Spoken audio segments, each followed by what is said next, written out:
Good Tuesday morning, everyone. Welcome to the Volquest.com podcast presented to you by our good friends at Exterior Home Solutions. Be sure and check them out online at exteriorhomesolutions.com, or you can give them a call in Knoxville if you're in the East Tennessee area at 865-524-5888. That's Exterior Home Solutions. They'll give you a free estimate for all of your roofing, siding, windows, decking, fencing, whatever you need. Exterior Home Solutions will take care of you. I am Brent Hubbs, joined by Eric Cain. The Tennessee baseball team is atop the college baseball world as the national champions. Eric, you started this year with this baseball team in Dallas, Texas. You've traveled all around the Southeast to watch them play. You finished with a 10-day stay in Omaha, Nebraska at the College World Series. Sum up 60 wins and a national championship. Yeah, I mean, I think this team has just got a lot of grit to it. I think this team knew where it needed to make improvements, and it went to work, and it got better as the year went on. Very unorthodox, especially in the starting rotation, but this team was unselfish. This team wanted to win. I mean, go back. I saw it circulating on Twitter today from the Ball Club Confidential with Austin. You had Blake Berg talking about the home run record. He said, listen, I mean, that's cool and all, but I don't care. I'd trade all 42 home runs for a national championship. And that type of buy-in from him and from Chris Stamos that gets the ball taken out of his hands after 8 pitches in the College World Series. Just a team that's very unselfish and a team that just goes to work and tried to get better as the year went on, and it did get better. And seeing the evolution of some guys like Kirby Cannell, Aaron Combs, what he turned into, Nate Snead, who could be a starter for this team all year long, but they needed him in the role that he's been in all year, and he was dominant. He was 5 appearances in the College World Series. He was dominant in almost every single one, except for maybe this one where he ran out of gas. Unselfish, hardworking, and gritty. I know that's not one word, but this is a team that was fun to be around, and obviously a team that deserves every bit of praise they're getting right now. They're national champions. Well, and Eric, there's so many stories, and this is to be expected. I mean, you got, 30 players on a team, 40 players on the roster, whatever it is. There's so many storylines on this team about guys who evolved as the season went along, guys who played through slumps. We all know what Christian Moore's about. We know what Blake Burke is about. But Xander Seacrest, I'm going to start there. And there's a bunch of these to go through, so I'm just going to forewarn you. But I'm going to start with Xander Seacrest. If A.J. Russell doesn't have the injury issues he has, Xander Seacrest is a midweek starter again and a middle reliever for Tennessee. Maybe he gets the Sunday start and A.J. Russell is the Friday night guy. Maybe that's what it boils down to. But here's what Xander Seacrest did for Tennessee in his last 6 starts as a Tennessee in a Tennessee uniform. He clinched the SEC regular season title. He sent the Vols to the SEC tournament final. He won a regional title. He won the super regional title. He sent the Vols to the College World Series final series, and then he won in his final start on Monday night to win Tennessee's first ever national championship in Tennessee baseball. I'm not saying he's the best story on this team, but if he's not number 1 or 1A, he's 1B or 1C on this team. He gave up 5 runs in 34 2/3 innings in those 6 starts. And no one saw that coming, right, Eric? No one saw that coming at all. And if you want to break it down even to more specifics, and in 4 NCAA postseason starts this year, 2 here in Omaha, he did 22 innings and 2/3, 7 runs, only 2 of them were earned. So again, those 5 runs, because nobody's playing defense behind him. 21 hits he gave up, 19 strikeouts. Nobody would have guessed this. And it's no disrespect to him, but it's just always been his role that he's been the guy that's like, all right, we're going to throw 2-3 innings on Tuesdays and then hand the ball off. Or when he did get those opportunities in SEC play, coming in middle relief or towards the end, it didn't go too well. The ball was flat a lot of the times, in years past. But ball's got a little bit of wiggle, too. Him and Kirby Cannell both. I mean, the ball's got a little bit of wiggle, too. It's got more live to it now than it ever has in the past. And, he's a guy that just went to work and continued working. And I, talked with Frank Anderson down there on the field, and I asked him point blank, what's different about him right now? And he said, well, a big portion of it is we're just letting him go. And it's probably our fault for, not letting him go and be who he is for so long. And then we finally just took the training wheels off and look at him run. And then he said confidence has a lot to do with it as well. When you're pitching with confidence, you're like a whole different guy. But yeah, I mean, Christian Moore is a great story. So many stories on this team. Dylan Dryling's a great story. AJ Causey's a great story. Xander Seacrest might be the best one, simply from where he was and then what he meant for this team that now was out there celebrating on the field with all the confetti. I mean, he was phenomenal. He was great tonight as well. Yeah, he certainly was terrific in that final game for win number 60 for Tennessee to win the national championship. Um, for all the talk about the big bats and the big offense, everybody wondered how that would translate into that park. But because it's a pitcher's park more than it's a hitter's park, depending on what the wind's doing, and obviously we saw the wind blowing in the final game. For Tennessee to pitch the ball the way that they did in Omaha, how impressed were you by that, and how surprised are you by that when you think back to the Fall Baseball World Series, Dallas to start the year, Alabama, other trips that you saw, Tennessee, all the midweek games, home and away? How surprised or how impressed were you by what we saw out of Beam's 2 starts in Omaha and Seacrest 2 starts, and what Kirby Connell did and what Combs did and what Snead did? Because this was not about big bats. Now, they had timely hits and they had big hits, don't get me wrong. But this was not a bunch of 12-10 ball games that Tennessee was playing, which is what, quite frankly, most people around the country thought would have to happen if Tennessee was going to win, right?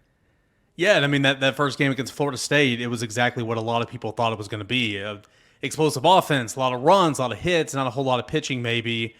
But then every other game since then was the complete opposite. And again, like you said, timely hitting. I mean, it took them forever, but what Dylan Dreiling and Cal Stark did in game 2 of the finals was so impressive. What Dylan Dreiling did in all 3 of the games in the finals, what Kavara Steers, what Hunter Inslee did in Omaha overall was really impressive at the plate. But the story in my mind, and I'm going to have to write about it at some point tonight or tomorrow. The pitching's the story in my mind. I mean, Combs, huge spots, and he was brilliant. Snead pitched in 5 games. In 5 of the 6 games for Tennessee, Nate Snead appeared and Nate Snead pitched. And he was like, I am so tired. I am running out of gas. But, I mean, he laid it on the line for him. I mean, he was getting the final out in a couple of those, all but this one, I believe. So I wouldn't say surprised. I would just say super impressed. Stamos and AJ Causey, that duo did not have a good outing here in Omaha, but really everybody else did. I wasn't surprised at all with Drew Beam, despite how he's not looked as well in the last couple of outings, because I've seen him do it here before. Right. I saw him pitch on a huge stage last year in postseason, and so what he did here, which was really good, and he's had 3 starts here, and they've all been really good. Wasn't super surprising, but as far as the field in that relation, Tennessee had the number 3 best ERA, had 3rd best ERA in the nation entering postseason play. Everybody wants to talk about the baby ballpark at Lindsey Nelson Stadium. Well, the pitchers pitched there too. Good and point. So, I mean, right? I mean, shouldn't we be talking about that as well? So this staff probably just didn't get enough credit all year long, which is why if you follow it, that's why I asked you the question to your answer. If you follow it every day, it's not a surprise, right? Yeah, it's not. I mean, I'm not surprised. I'm just impressed. And I thought at some point you might have to need a Marcus Phillips, a Binky, a Loy, and they all made appearances here, but I mean, they just continue to go with their guys, and what Kirby and Combs and Snead and all these guys gave you, just super impressed. Hats off to those guys. And I mean, again, Frank Anderson said, this is not normally how it works, but it's really rewarding. And I would go on to say it's probably one of the more rewarding experiences of his career, and it all worked out. But he also did say, and I think this is fair, it does help when you have a great offense, because it does kind of balance out that unorthodox role in the mound. Well, and it also helps when you have a group of veterans, a bunch of old dudes. This is the closest thing you'll see to a double-A minor league baseball team that gets on a bus and rides for 17 hours and, hangs out. And, I mean, they were just a bunch of grown dudes who were playing for some coaches that they were just kind of their guys, right? Like, I mean, they would all go hang out if they could. I mean, this was a very different type team for Tony Vitello that clearly he liked this team. And that's not a knock on any of the other teams. It's just they were so seasoned in so many spots that I think it was an easy team for Tony Vitello to manage and deal with all season long. And that experience showed up big time when Tennessee was back. Their back was to the wall. I mean, look at the number of games they won in a rubber match of a series, which was the case for the national championship. Yeah, I mean, it's kind of fitting that it came down to that, right? I mean, Tennessee, I had the number, I forgot, but so many. It was like the first, 4 or 5 series of SEC play came down to a rubber match, and Tennessee found a way to win. And so I do think it's fitting that it won, that way. I think it's fitting that Tennessee is now 12-0 coming off losses on the year, which is awesome. And it's not, like you said, it is not that the team last year or 23, let's talk 23. The team last year didn't like each other. I mean, they were down there crying and hugging each other when they got out in the College World Series. It meant something to them, don't get me wrong. But so many times throughout the year, the guys have just said, man, we just gel. We just came together. It was so much quicker than last year's team. Because the last year's team, I think it took them a little while, not to like the guy next to him, but just kind of know how to play with one another and all that type of stuff. That wasn't the case with this year's team. I mean, as soon as that team was formed and Chris Stamos is the last little piece of the puzzle there, they just became a team, and they had a really, really good fall. They had a fun time in the World Series, then, of course, going to Dallas and all that, and they've continued to grow and get better ever since. So I've heard that all year long about how this team just loves each other, and you're right. The way Tony Vitello talks about this team, the way he talks about Drew Gilbert and Andre Lipsius and Luke Lipsius, he's going to be talking about Semo and Cal Stark and Aaron Combs in 3 or 4 years. I mean, these guys, he's cried a couple of times in postgame. So, yeah, it's a veteran group. I mean, having guys like Hunter Rensley and Cal Stark in that locker room, and, when you're down against Florida State in the opener and you're kind of saying, oh, what's going on here? When you just can't push a run across whenever you're trailing 1-0 in the College World Series elimination game, having guys in that dugout like Cal Stark and Hunter Rensley and Blake Burke and Christian Moore, been there, done that, played a lot of baseball, just doesn't faze them. Just doesn't faze them at all because, as they told us the other day, you're just one hit away, and that was kind of the mantra for Tennessee in that game too, and a lot of times this year. So I think a veteran team certainly helped, and of course they won the whole thing. Yep, and 2-out hitting was clutch. They were terrific as a 2-out hitting team, really the whole time in Omaha, but certainly was the case when you look at what happened to them in the Sunday win, and then the late runs that they got, which were so important in this championship game, because as Tony Vitello said earlier in the weekend, the ninth inning is going to be wild regardless of what the score is. And the ninth inning was wild. No one knew at the time of Hunter Ensley's slide that every kid's going to try. There'll be some kid break his arm trying to mimic that slide, by the way, at baseball practice here in the next couple of days. So I would tell every little league coach to be careful to not try to do that. That was one of the craziest plays that you've seen.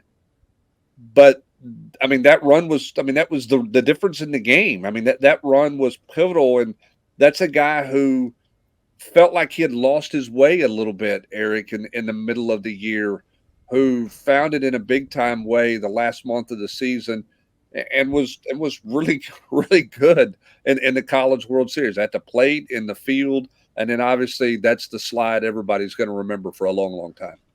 Elander after the game was like, thank God for Hunter Ensley. Thank God for Hunter Ensley. He bailed me out. And I wanted to be like, why'd you send him, man? But, I was letting him have his fun. But, yeah, and again, that's a guy that, couldn't play the outfield for a stretch here at Omaha because he ran through a damn wall making a catch, and he hurt his hamstring. And then he's running around finding a way to score on that type of play. There's a bug crawling on me or something. I'm ready to come home. It's just a great play. And look at this, man. Hunter Ensley ends the season, if my stat sheet's correct in front of me, 296 is the average. When I was down in Gainesville, Florida, after that doubleheader where it was a really, really rough day for him, he went like over, 1 for 7, over 7, 5 strikeouts, whatever. His average was at 238. That was the month of May. You had the month of May and pretty much all of June here. And that average is at 296. He's hitting 5th in the order for the national champions, Tennessee Volunteers. And oh yeah, he plays a mean defense, which is why he's always been in the lineup and why he was never going to come out. So again, another great story we continue to talk about is Hunter Ensley. And you're right, that run ended up being so critical when initially you thought he was out by a mile. He just found a way, and luckily he did, because that was huge. Well, and back to Xander Seacrest right quick as we get ready to wrap this thing up here. He gave you a great quote for the story that we had on Tony Vitello pregame on Monday, talking about how Vitello and the Tennessee fan base is the perfect marriage because of their passion for each other. I got to give Xander Seacrest a pretty good shout out for his joking call out to Danny White in the back of the room at the media deal about the lifetime contract for Tony Vitello. Pretty good move by Xander Seacrest, and I think he spoke of the passion of the Tennessee fans when he made that comment at the podium about his head baseball coach. Pretty clear how much this group of guys appreciate Tony Vitello. And then you just scroll through Twitter, and it's every former player that Vitello's had talking about those things. This is a true players coach dude. That's just the bottom line with him. You couldn't be happier for Tony. You cover a team, you're around a guy every day, and from my shoes, I sit there and I watch, and there's certain things I need, there's certain things I got to ask, and at first he's a little annoyed and everything, but the more and more he sees how guys like me and some other guys on this beat who are awesome kind of cover this team, it's a nice give and take, and he's been really, really great to work with, and I'm really happy for him, because obviously he's a great baseball coach, but you just see it firsthand how much he cares and how much stuff hurts him, and how much the love he has for his players. And yeah, he's absolutely a player's coach. And what I don't even know what Xander said. I was down there in the middle of it, but it doesn't surprise me. I will say this, since we're on the subject, and I think we've been on the board a lot today. Tony Vitello is not going absolutely anywhere. So anybody who's still having that battered ball syndrome after winning a national championship, yeah, Tony Vitello is not going anywhere. Trust me on that. And I would expect some news, maybe this week, but certainly he's going to be taken care of, and his assistants are going to be taken care of, and deserving. And he can go back to the drawing board and say, give me more money too, because I just won a national championship, as he should probably. And now it's about a celebration in Knoxville, and then it's to the transfer portal, and it's to the assembly of a new team. That it never stops. The grind never stops. But hopefully Tony Vitello and his coaching staff will at least soak this in a little bit, because they've got a major overhaul coming for this baseball team, and that's something we'll dive into in the coming weeks. Now it's not the time to dive into those things, but we know the portal is active, and we know Tennessee will be active in the portal. But the activity for Tennessee right now is to continue their celebration, a celebration of a national championship. Eric Cain has covered it from start to finish all the way through. He will continue to bring it for you, and we'll continue to have tons of coverage about this national championship for Tennessee baseball throughout the rest of the days this week, and moving ahead with the roster turnover, but certainly the celebration in Knoxville as well. When we come back on the other side, Austin Price will join me, and we're going to break down where things are in recruiting as we hit the dead period here at the end of June. So tons of baseball talk, tons of recruiting talk. What else are we going to talk about? It's the Tuesday Volquest podcast presented by our good friends at Exterior Home Solutions. Severe weather can strike at any time in East Tennessee, and Mother Nature can do severe damage to the first and most important line of defense that you and your family have against Mother Nature, and that is your roof. Whenever she strikes, make sure that you call the people that I call. Make sure you trust the people that I trust, and that's my friends at Exterior Home Solutions, because they're more than friends, they're truly family.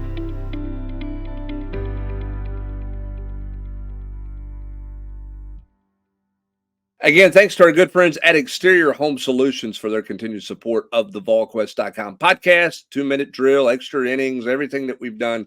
They've just been fantastic partners for us, and we appreciate that partnership and look forward to that continuing on as we roll through the 24 calendar year. That's our friends at Exterior Home Solutions. If you have roofing needs, anything for your outdoors, decking, fencing, whatever, they can handle it at exteriorhomesolutions.com, or you can give them a call at 865-524-5888 to get a free estimate. They will take great care of you. I can promise you that. All right, Austin, speaking of taking care of people, here we go. This is the end of the month of June. rolling into the dead period. It's decision-making time for a lot of people. Tennessee has put themselves in some good spots with a lot of people. I think the easiest way probably to do this is we'll just probably run through some things position by position. You good with that? Does that make sense? I'm good. It's to use the emoji that I like to use a lot. It's a lot of this. All right. So let's start on offense, okay? And let's start at the receiver position. Tennessee had a couple of commits in for official visits at the receiver spot and are in pretty good shape there when you look at it, but trying to close out on that board. So let's start there with the receiver spot. And I guess we'll start with Travis Smith, or unless you want to start with the committed players. Go ahead. No, I mean, obviously Tennessee's got Joakim Dotson, Rodarius Jackson committed. I thought it was good since George couldn't be here this weekend that, those two guys were here to help recruit Travis Smith, who to me is the missing piece to the receiver room for this class. Tennessee's also recruiting DJ Miller, but Travis Smith had a fantastic time. He's set to announce on July 13th. Georgia, Alabama, Tennessee, kind of a three-team race there. I think Tennessee is kind of the team to beat here. Again, paying no attention to the RPM. But the home state Bulldogs aren't necessarily going away, and Alabama has pulled themselves into this. Now, Alabama is now the perceived favorite for Caleb Cunningham. Chad Simmons and Steve Wilfong had that out there. Our good friends Tim Watts and everybody at BOL have been all over Caleb Cunningham's kind of ascension to being a possible pickup for the Crimson Tide. I think that affects a guy like Travis Smith because they're still recruiting Khalil Lockett, they're still recruiting Derek Meadows, a few other receivers. So what does Alabama do there? I feel like Tennessee has shown Travis Smith the most love. I think that he really likes the offense here. Again, a few weeks before that July 13th announcement, but he leaves campus. If you watched our interview with him, it's hard to not like where Tennessee stands, as we said here, just 3 weeks into the month of June. Yeah, good player. Great frame. I know George McIntyre spent some time talking with him at the On3 Elite event and has talked to him some since then as well. Mike Matthews has spoken with him a bit about leaving Georgia. So we'll see what happens with that one as he goes through the decision-making process with his parents, him and his mom. His mom told me that they would spend some time. It's his decision, but she wants to help him make sure he's looking at all the pros and cons, and any questions he has, she will help him answer, but she will not advise him on where to go. This is totally his decision on where to go. Athens is the closest from home, from where they live in Atlanta. Tuscaloosa and Knoxville are about the same distance, so there's no real factor there. So that's where Tennessee stands at the receiver position. You mentioned Miller, the kid from St. Louis. We'll see what happens with that, AP. I don't know that he's got a time frame at this point in terms of making a decision. He seems to be, I don't want to say early in the process, but he seems to be a little slower in the process in terms of making a decision there. So we'll see what happens with those two guys who are clearly the top two guys for Tennessee at that position rolling into July, with Smith being their biggest priority. Let's talk about the tight end position and where Tennessee stands there. They will take one more tight end, right? And if it's the right one, correct? Correct. If it's Desan Brame, they'll take one more. If it's not, then we're not going to take a body because obviously they're in pretty good shape with a couple of top tight ends, in Carson Sneed and Kendra Harrison in the 2026 class. So, no, if it's to me, it's Brame or bust if you're going to add a second. Otherwise, Tennessee is thrilled to the moon with Jack Van Dorslayer. They would just be, it would be like thrilled to, Mars, I guess, if they got both. I mean, I don't think Tennessee, envisioned being a real heavy contender to get both. But I think that Tennessee's still very much in it with Desan Brame. Brame did not tell Oregon he was in this weekend. Many thought and have had him pegged for Oregon for a while, even though he came out, singing Tennessee's praises after last weekend. I think a lot of people said, well, he's going back to Oregon next weekend, probably wrap it up, sew it up then. Does not feel like that's the case now. That's not to say he can't end up there because I certainly feel like he can. But at the same time, I think that he really liked Tennessee. His family was very comfortable in Knoxville, and Tennessee's still very much in this, as I think it is really a coin flip type recruitment. We'll see if he can come to a decision before the 29th, which is when he's set to announce. If he doesn't, he has told me, I won't hesitate to push it back. If I can't come to a complete decision where I have clarity, and I think right now he kind of goes back and forth. One day it's Tennessee, the next day it's Oregon. I think Oklahoma's the third team in this, but I don't think that they're a heavy player. I think it's really Oregon or the Vols, and I think he's really torn. So he's got to come up with a decision sometime between now and the 29th, or, as he told me, I will not hesitate to push it back. But his girlfriend's coming to Tennessee, AP, right? This is correct. She's going to play soccer for the Lady Vols. Well, it's definitely a dynamic, and I mean, you can't say it's not. Now, I'm sure he would downplay that and say, I've got to do what's best for me, and he does. But, it also doesn't hurt Tennessee's chances either. Like, if anything, it's a positive. But, we'll see. We'll see kind of where this thing goes. But as of right now, I totally would tell you it's a coin flip, as we said here on Tuesday morning. All right, let's talk about the running back position. Where does Tennessee stand there with Mills Knight and some other factors in there at the running back position as Darrell Sims looks to solidify that in this class? What's the numbers roughly? I know everything's fluid, but where do you think they are at that position? Well, they would love to add one more. This whole time they've been big back, big back, big back, and Shakai Mills Knight would be that big back. But Tennessee's continued to recruit Usman Chroma. They've continued they've started to pick back things up with DeJuan Morris at Murfreesboro, Oakland, who is not a big back, but he is a playmaker. So again, we'll see what happens with Shakai Mills Knight. He was on the Ole Miss visit this past weekend. I think that one, that one to me is Ole Miss, Tennessee, maybe Miami, but I really think it's Ole Miss or Tennessee at the end of the day. One of those two schools will land Shakai Mills Knight. And, I think you'll see him work the next few weeks to try to figure out what he wants to do and come up with a decision.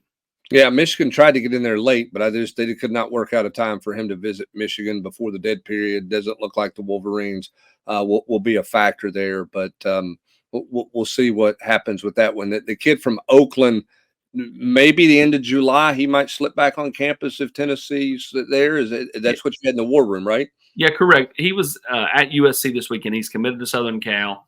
That's not a long way from home, and I know it's easy to go, man, I love it out there, but it's a lot harder for mom and dad and everybody to get out there. I think at the end of the day, he heads back closer to home, whether that's Auburn. We'll see if Tennessee actually, continues to go there. They've obviously, talked to him. They'd love to get him on campus at the end of July and see what happens. But this kid is a playmaker, and he's going to run for 1,000,000 yards at Oakland this year for Kevin Creasy. Kid is dynamic with the ball in his hands and is just very, very, skill set driven, and a kid that just knows how to shine bright on the biggest stage.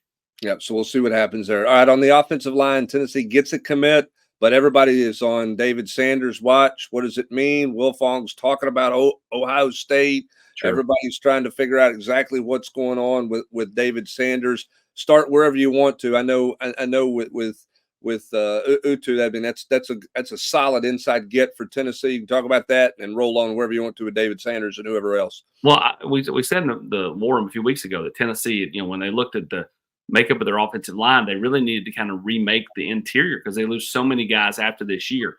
To have Anthony Ogumoro, to have Douglas Utu, to have Nick Moore, that's one center, two guards that Tennessee just is in love with. They are to the moon. Now, if you could add Jacoby Ward, to me, that's the cherry on top. Big, broad-shouldered guard from down in South Georgia.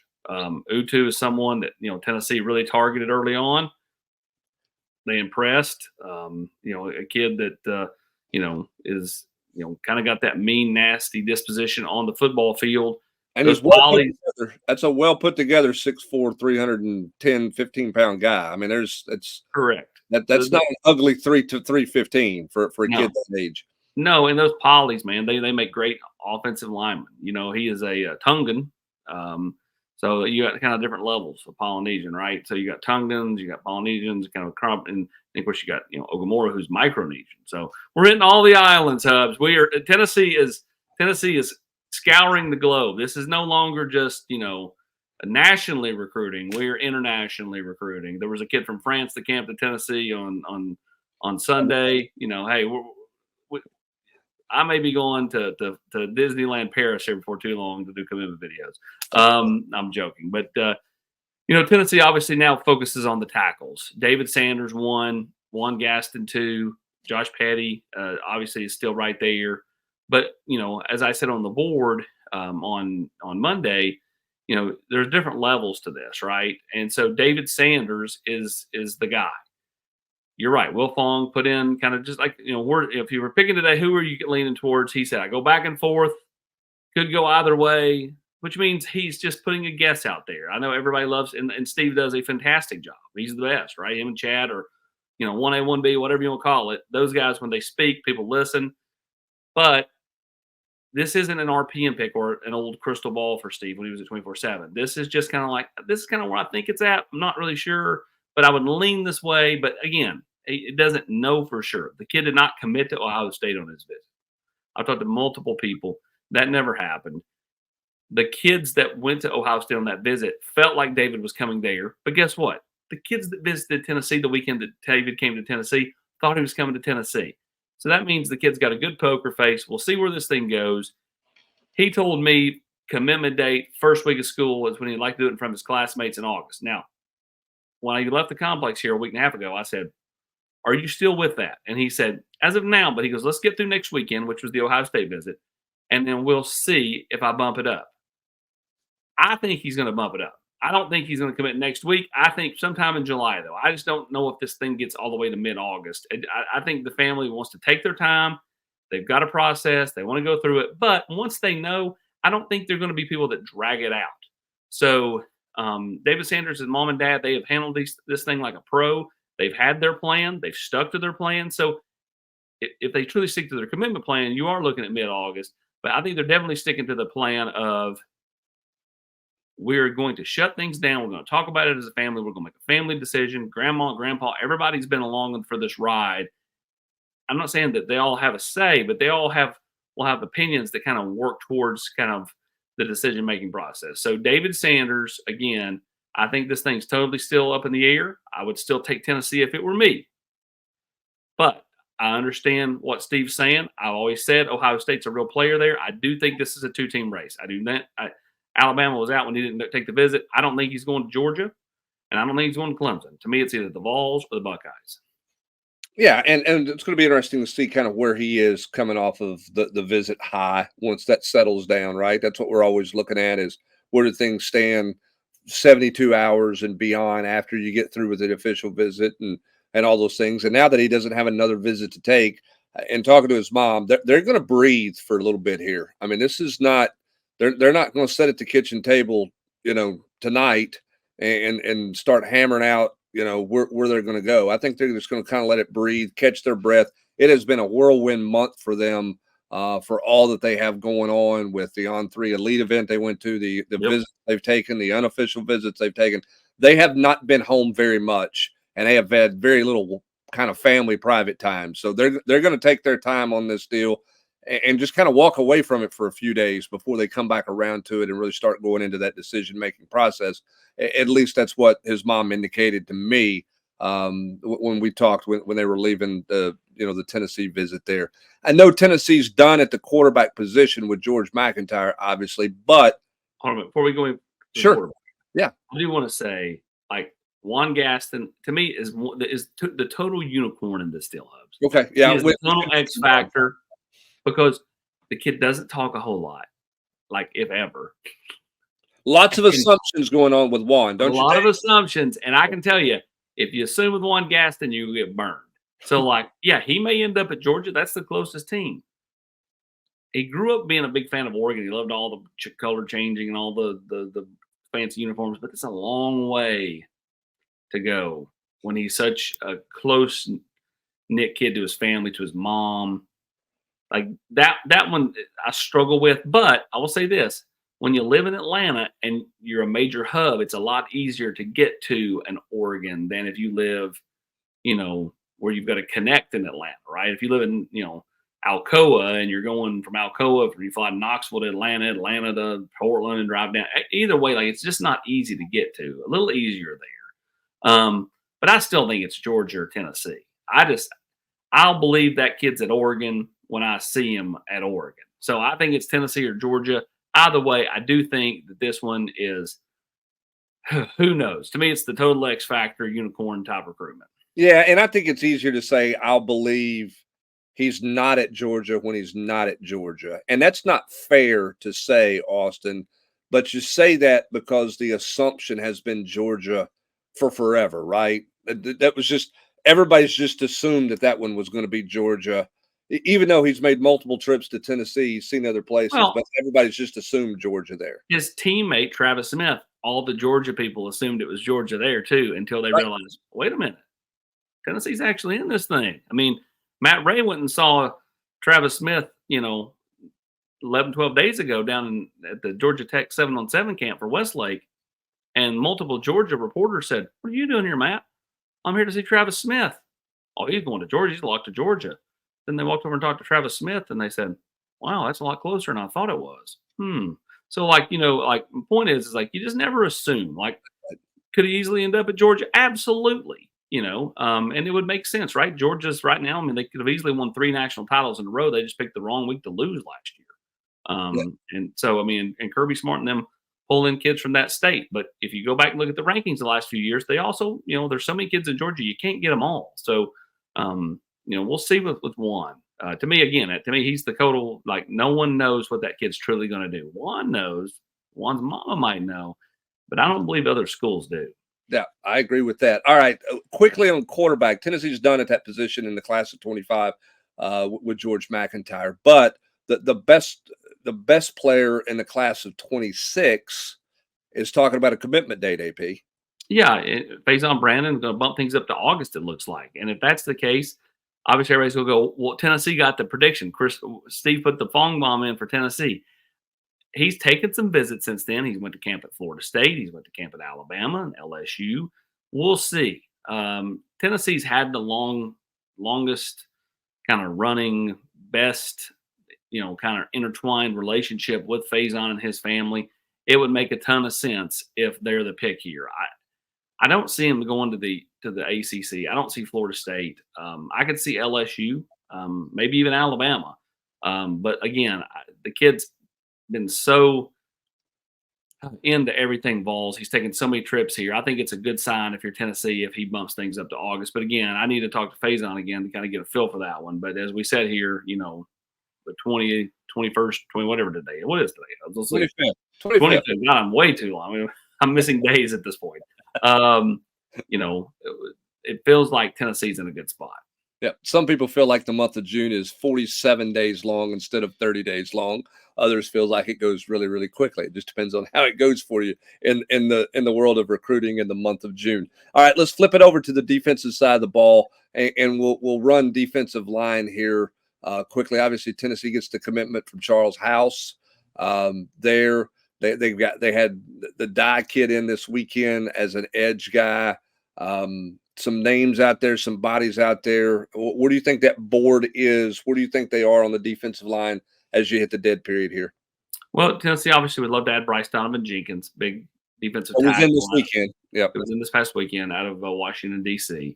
Marion Dye, they'd love to add him. That's you got to watch Purdue there. The Home State Boilermakers are, they've got some NIL money to spend. They want to keep that kid in state, and so that's one you have to watch. Obviously, when you look at Tennessee, Ohio State, and Purdue, one of them sticks out as it doesn't belong from a traditional football standpoint. I get if you're a Purdue fan, they beat Tennessee in the Music City Bowl. That's a game. But like when you look at the tradition of length, Tennessee is not in the same category as Purdue. So like if he's going to Purdue, it's because they went all in to try to keep the kid in state. Tennessee and Ohio State make the most sense here. But again, a lot of it will depend on what he and his family decide to do. But yeah, that's a 3-team race there for Marion Dye. He really likes Coach Chop. He likes Tennessee a lot and had a really good time this past weekend. All right. So Isaiah Gibson was not here. He was been a Southern Cal commit, decommitted from there. That surprised no one when he decommitted from Southern Cal. Went back to Georgia for an unofficial visit to close out the month of June. Smells like Bulldogs, AP? Yeah, I mean, when you start looking at kind of how the map goes, and the Georgia fans, they got mad because I said he went to see if Georgia would up their offer. Hey man, guess what? It's a business. Everybody's going to shoot their shot. Sure. And so, like, if you don't think kids are shooting their shot with Georgia and you think everybody's going just because they love the G, then you're wrong. So, like, understand, like, the kids are going to ask. Doesn't mean Georgia's going to say yes, but they're certainly going to ask. And so, with Isaiah Gibson, it feels like Georgia's going to be the pick there. Tennessee showed well, but ultimately, like, the kids from Georgia, they're producing a ton of players and putting them in the NFL at a really high rate. And so no one's going to blink an eye if the kid from, Warner Robins, rolls over to Athens. And certainly it feels like they've got the most momentum here as we sit here on the 25th day of June. So with Isaiah Gibson. Yeah, so you got Donovan Jenkins and you got Dye. Anybody else that you're closely monitoring for a July decision at the defensive line position? Not for July. Damian Shanklin will do something in August. He visited Tennessee last weekend. This past weekend, he was at Alabama.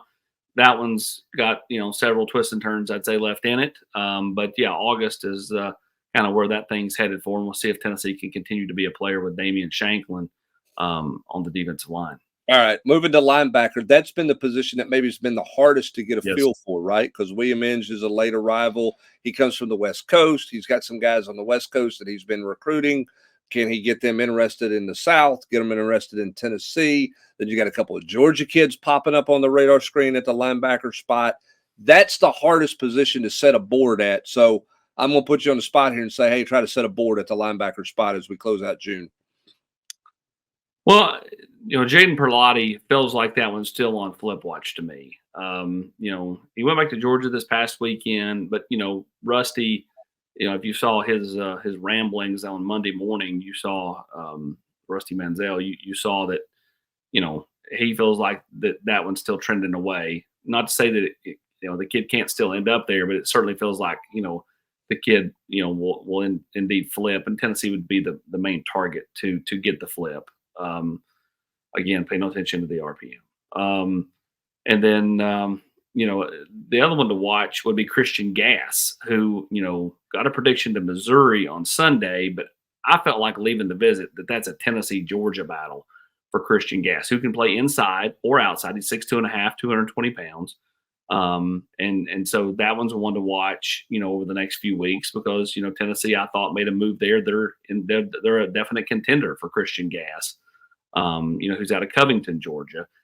Abdul Sanders visited here 2 weeks ago, was at Alabama this past week, the Alabama commit. That one feels like he'll stick with Alabama. But yeah, the linebacker position, much more difficult to kind of maneuver around, as we said here in late June. And then, of course, the secondary hubs, Tennessee, we'll be looking for Trey Poteet to make a decision here in the not so distant future. Should be later today, and Tennessee seems to be trending there. Onus Konanbani, loved everything about the Tennessee visit. We'll see when he does something. I think the sooner the better for Tennessee. Though, if he doesn't announce for a while, I think that it allows other teams to creep back in for the Canadian kid who plays over in South Carolina.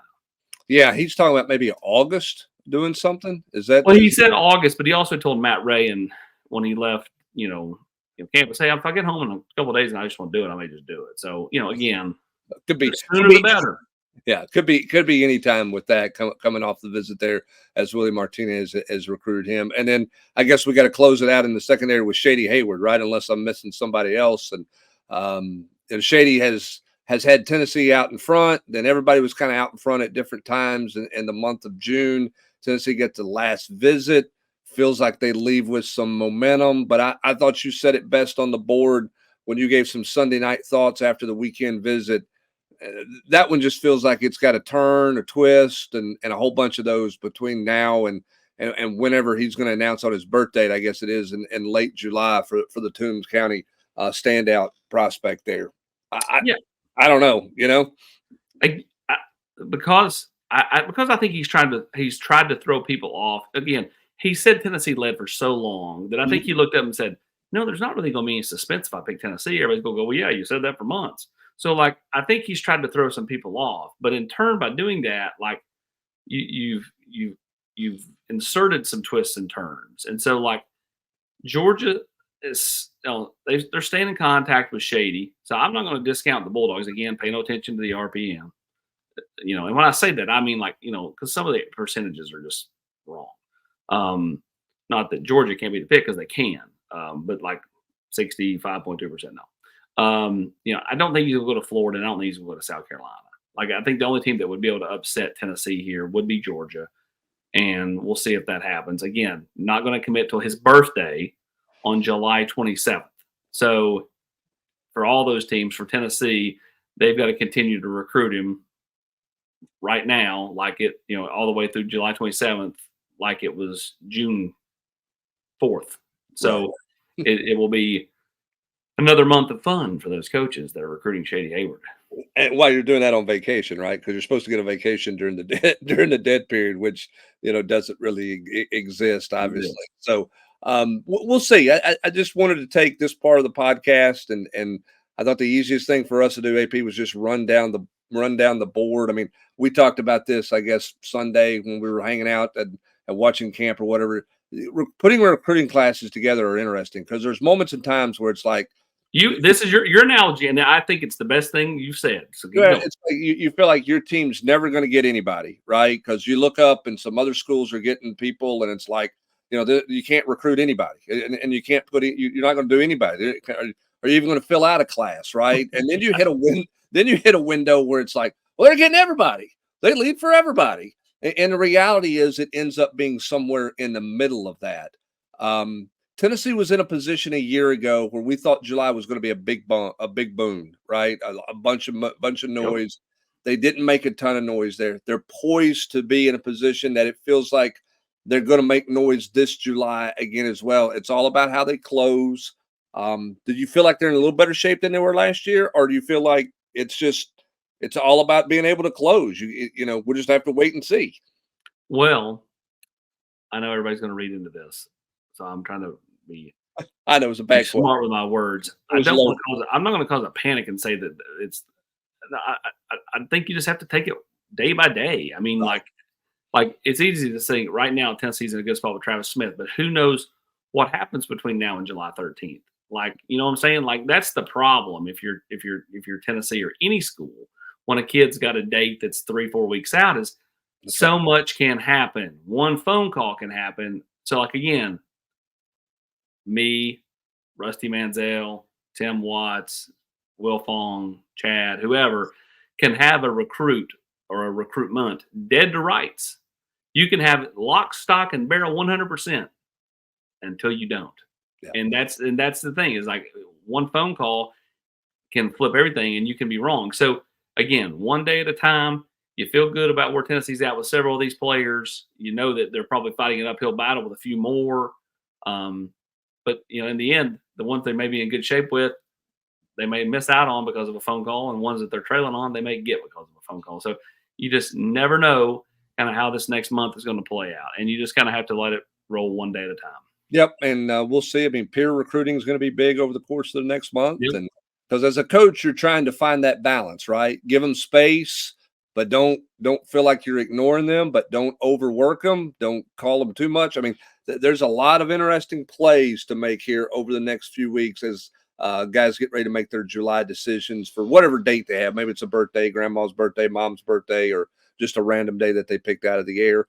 Or maybe they bump it up. You think you're playing it one way, and then all of a sudden it's a decision 2 weeks earlier than you expected, or a guy bumps it back by a month. That's the thing, and that's why you have to take it day by day. And we're going to cover it for you day by day, hour by hour. Matt and Austin are unbelievable at what they do. If you we'll see how July happens. Well, they'll be telling me I suck and Matt sucks by the time we get to the end of the July. It don't go their way. Even though I've said David Sanders can absolutely go to Ohio State. Now, again, as we said here, I would take Tennessee right now. Right now. Keywords, right now.